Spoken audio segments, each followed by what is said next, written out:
Oke, langsung saja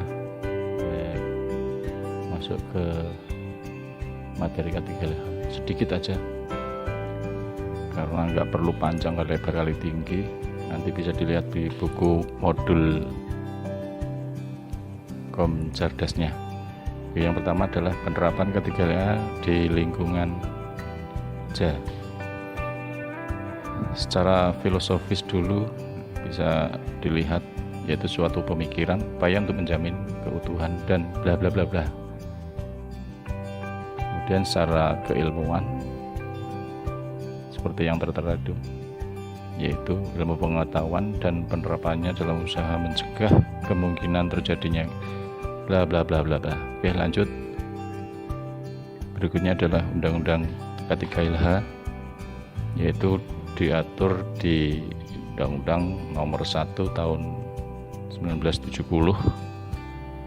Nanti di pasal 2 ayat 1 itu ada keselamatan kerja, mencakup kegiatan pekerjaan di berbagai tempat kerja, baik darat, tanah, air, udara,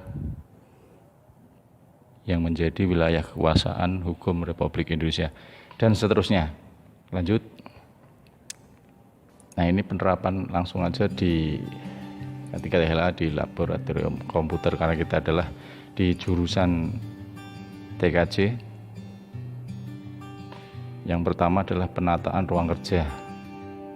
Nah, mestinya adalah di ruang kerja atau praktek di lab itu adalah sirkulasi udara yang lancar, nyaman, mungkin ber-AC juga. Nih, kemudian tempatnya yang strategis, luas, penataan meja dan kursi yang tepat, dan seterusnya. Kemudian adanya APAR, ya, itu pemadam kebakaran apabila sewaktu-waktu terjadi hal-hal yang tidak diinginkan dan yang berhubungan dengan kebakaran bisa digunakan, dan mestinya adalah penempatannya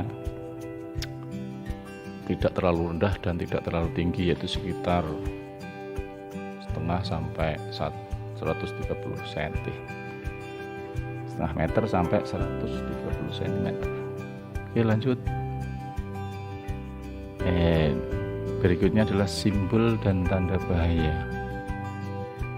Di sini seringkali pasti sudah tidak asing untuk melihat simbol dan tanda bahaya. Mestinya saat kita di jalan raya, di tempat-tempat gedung-gedung, pabrik dan lain sebagainya. Yang pertama, mekanisme pembuatan tanda instruksi dan penempatannya. Nah, ini tanda atau simbol dibuat dengan gambar ilustrasi, mestinya bisa mudah dilihat, dibaca dan dipahami. Kalau simbol kok memusingkan, nanti apakah fungsinya? Mestinya harus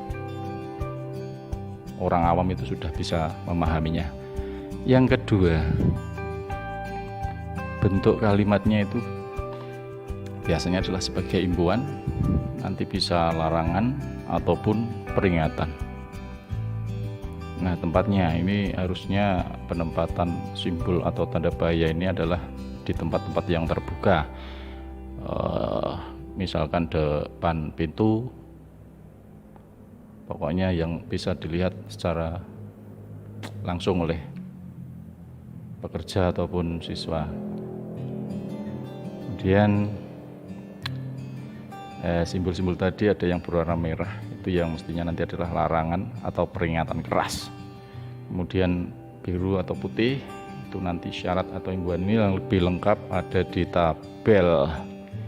Nih, misalkan warna merah dasarnya, kemudian tulisannya berwarna putih, itu adalah sebagai larangan, pemadam api dan sebagainya. Kemudian yang kuning dengan warna tulisan hitam itu adalah perhatian atau waspada, bahaya dan sebagainya. Bisa dilihat ini, kuning ini biasanya di rambu-rambu lalu lintas. Oke, lanjut. Nih, sekarang kita berinteraksi bersama. Nah, ini adalah simbol dari, ya betul, kalau betul jawaban, yaitu dilarang masuk. Berikutnya ini ya, bahan mudah terbakar, dasar kuning dengan gambar hitam, dan di sini biru, warna dasar biru. Ini adalah himbauan harus menggunakan sepatu pengaman. Nah, ini ada simbol seperti ini. Ini adalah dilarang menggunakan ponsel atau HP. Nah, demikian sedikit tentang simbol-simbol tentang K3LH. Nanti materi kedepannya adalah bisa dilihat di buku